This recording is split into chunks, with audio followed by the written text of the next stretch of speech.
കർത്താവിൻ്റെ ഉന്നതമായ നാമത്തിന് സ്തോത്രം ചെയ്യുന്നു.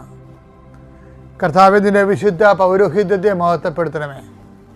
പല പല വിഷയങ്ങൾ കൊണ്ട് കർത്താവെ ജീവിതം ഭാരപ്പെട്ടിരിക്കുന്നവരെ ദൈവം എങ്ങനെയെങ്കിലും അത്ഭുതം ഞങ്ങളുടെ ജീവിതത്തിൽ നടത്തിയില്ലെങ്കിൽ ഞങ്ങൾക്ക് ജീവിക്കാൻ പറ്റത്തില്ല, ഒരടി മുന്നോട്ട് പോകത്തില്ലെന്ന് വിചാരിച്ചുകൊണ്ട് വേദനിച്ച ഞങ്ങളുടെ ദൈവസന്നിധിയിൽ ദൈന്യതയോടെ ദാസൻ യജമാൻ്റെ കണ്ണുകൾക്കെന്ന പോലെ ദാസി സ്വാമിനിയുടെ കണ്ണുകൾക്കെന്ന നോക്കുന്ന പോലെ ആദ്യമായ നോട്ടത്തിൽ കർത്താവെ അങ്ങ് അവരെ സാന്ത്വനപ്പെടുത്തുന്ന പ്രാർത്ഥിക്കുന്നു. എൻ്റെ കർത്താവെ ചെറിയ കടകളൊക്കെ നടത്തുന്നവർ ഈശോയെ വല്ലാത്ത വലയുന്നുണ്ട് ഈശോയെ. അവർക്ക് ഒന്നും അതിനകത്ത് കിട്ടണില്ല, പക്ഷേ കടങ്ങളാണ് വരണത്.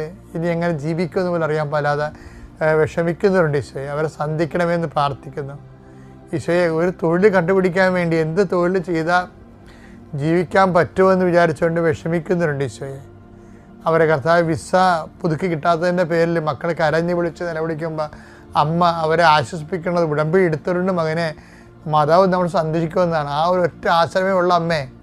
അതെല്ലാം ആ മക്കൾ അങ്ങനെ ചിന്തിക്കുന്ന ഓരോ മക്കളും ഈ പ്രാർത്ഥന കൂടുന്നുണ്ടെങ്കിൽ തീർച്ചയായിട്ടും കൃപാസന ആൾക്കാരെ ജീവനുടെ പ്രത്യക്ഷ മാതാവ്, സഞ്ചാരി മാതാവ് ആ മേഖലയിൽ ചെന്നിട്ട് അവരുടെ പ്രശ്നങ്ങളെ പരിഹരിച്ചുകൊണ്ട് അവർക്ക് സന്ധിപ്പ് നൽകുന്നതിന് വേണ്ടി എൻ്റെ കർത്താവിൻ്റെ ഉന്നതമായ നാമത്തിൽ സഭയുടെ അധികാരത്തിൽ കുരിശടയാളത്തിൽ നിങ്ങളെ അനുഗ്രഹിക്കട്ടെ.